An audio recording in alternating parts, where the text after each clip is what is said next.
Personality, उनकी बातें, हर 2 घंटे में बयान बदलने के, हर 2 घंटे में स्टैंड बदल देने के, और हर एक हफ्ते बाद अपने ही बयान को गलत बता देने की।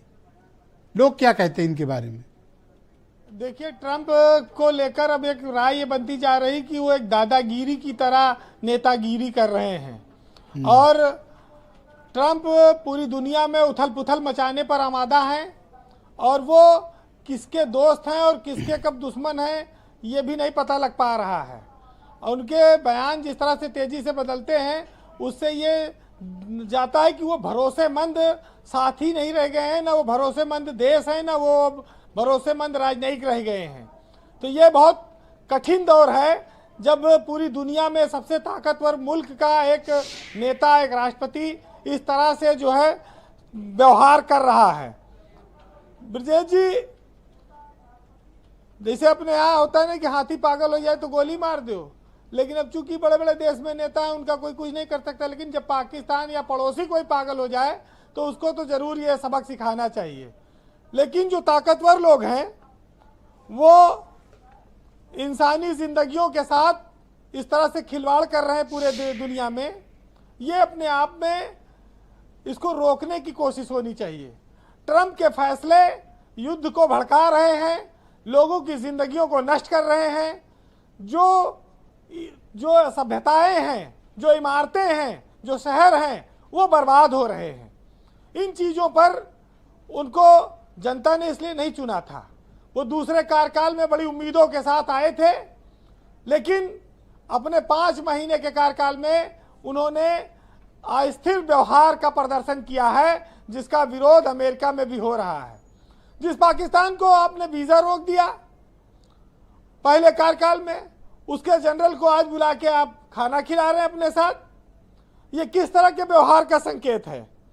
कभी टैरिफ बढ़ाकर पूरी दुनिया में बवाल मचा दिए, कभी ईरान को कह रहे हो जहां छुपे हो वहां मार देंगे, अब आत्मसमर्पण कर दो, कभी भारत पाकिस्तान के युद्ध को कहते रुकवा दिया, जब शपथ नहीं लिए थे कह रहे थे कि 24 घंटे में रसिया और यूक्रेन का युद्ध रुकवा देंगे।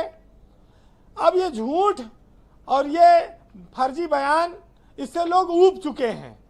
और भारत एक समृद्ध मुल्क है, एक 125 करोड़ से ऊपर की जनसंख्या वाला देश है, आत्मनिर्भर है, हम बहुत ज़्यादा उनसे प्रभावित नहीं होते। लेकिन चूंकि ग्लोबलाइजेशन का दौर है और रिश्तों के सम्मान का भी दौर है, देश दुनिया के साथ संपर्क का भी ज़रूरत है, इसलिए बहुत सारे घूंट को पीकर रहना पड़ता है। ये मुनीर ने लंच नहीं किया है ब्रजेश जी, ये लंच मुनीर ने पाकिस्तान की सत्ता का कर लिया है और ईरान के भरोसे का कर लिया है। ये दोनों को मुनीर ने खा लिया और इसका दूरगामी परिणाम आने वाले दिनों में दिखेगा। पाकिस्तान के लोकतंत्र की जो तौहीन आज डोनाल्ड ट्रंप ने की है, ऐसे में प्रधानमंत्री और राष्ट्रपति को तो पद से इस्तीफा दे देना चाहिए। शहबाज शरीफ पीएम है, लेकिन युद्ध रोकने का क्रेडिट आसिम मुनीर को जा रहा है। तो क्या यह साफ नहीं है कि पाकिस्तान को सरकार नहीं सेना चलाती है? अब तो ये बात साफ हो गई। जो देश भूखमरी झेल रहा हो, गरीबी झेल रहा हो, फटेहाल हो, कर्जे पर जिंदगी जी रहा हो, उसके नेता और सेना के अधिकारी लग्जरी जीवन शैली जीते हो, अरबों की संपत्तियां हैं, विदेशों में घूमते हो, ये पाकिस्तान की जनता को रौंद कर, उनके सपनों को कुचल कर बनाए गए जो महल हैं, ये मानवीय सभ्यता के खिलाफ है। डंडे के दम पर आप लोगों पर शासन कर सकते हैं, लेकिन फिर मानवीय उच्च मूल्यों के लिए आप प्रतिबद्ध नहीं है, ना आप उनकी बात कर सकते हैं, ना उनकी गुणवत्ता पर आपका कोई बयान हो सकता है। लोकतंत्र में ये इन सब चीजों के लिए ये दो अर्थी चरित्र है, इसके लिए कोई जगह नहीं है। जिस होटल में मुनीर ठहरे थे उसमें कहा गया ये कातिल ठहरा, हत्यारा ठहरा, पाकिस्तान के लोगों ने ही प्रदर्शन किया है जी।